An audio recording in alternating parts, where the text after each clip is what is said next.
కిరాతుడు ఎవరు? వామనుని తల్లిదండ్రులు ఎవరు? అదితి కశ్యపులు. కిమ్మీరుని అన్న ఎవరు? బకాసురుడు. శిశుపాలుని సోదరుడైన సాల్వ దేశాధిపతి రాజధాని ఏది? సౌంభక నగరి. సాంబుడు ఎవరు? జాంబవతి కుమారుడు.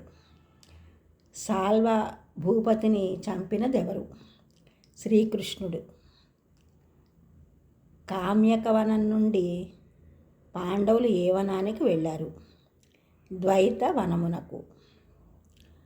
వనవాసంలో పాండవులు ఉండగా వ్యాసుడు ధర్మరాజుకు ఏ మంత్రం ఉపదేశించాడు? ప్రతి స్మృతి అనే మంత్రాన్ని వ్యాసుల వారు ధర్మరాజుకు ఉపదేశించారు. హిమవన్నగ శిఖరంపై తపోనిష్టలో ఉన్న అర్జునునకు పరమేశ్వరుడు ఏ రూపంలో సాక్షాత్కరించాడు?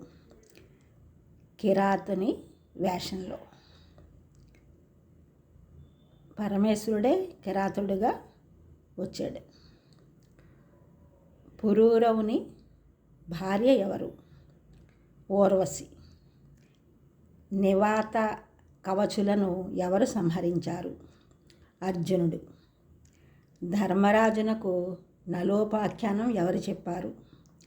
బృహద స్వ మహర్షి. వీరసేనుడెవరు? నలమహారాజు తండ్రి. ఇంద్రునకు దమయంతి సౌందర్యమును గూర్చి ఎవరు చెప్పారు? పర్వత నారద మహర్షులు. అరణ్యవాసానికి ఏగుచున్న పాండవులతో కొందరు రాజులు వస్తామని వేడుకొనగా సొమ్మసిల్లిన ధర్మరాజునకు హితోపదేశం గావించిన వారు ఎవరు? సౌనకుడు. సౌనకాది మహర్షులు ఉన్నారు కదా, సుఖ సౌనకాది మహర్షులు అంటాం కదా, వారిలో సౌనకుడు అనే మహర్షి హితోపదేశం చేశారు.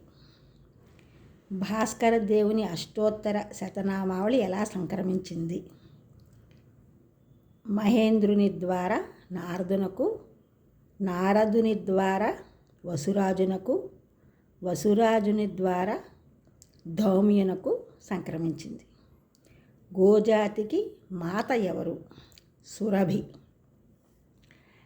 కామ్యకారణ్యంలో పాండవులు ఉన్న కాలంలో భీమసేనుని చేతిలో మరణించిన దానవుడెవరు? కిమ్మీరుడు. నలమహారాజు సంతానం ఎవరు? ఇంద్రసేనుడు, ఇంద్రసేన. ఈ ఛానల్ చూసిన వారందరూ కూడా సబ్స్క్రైబ్ చేయండి, షేర్ చేయండి, లైక్ చేయండి, కామెంట్ చేయండి. సబ్స్క్రైబ్ చేసిన వారందరికీ కూడా కృతజ్ఞతలు. షేర్ చేసిన వారు, లైక్ చేసిన వారు, కామెంట్ చేసిన వారందరికీ కూడా ధన్యవాదములు.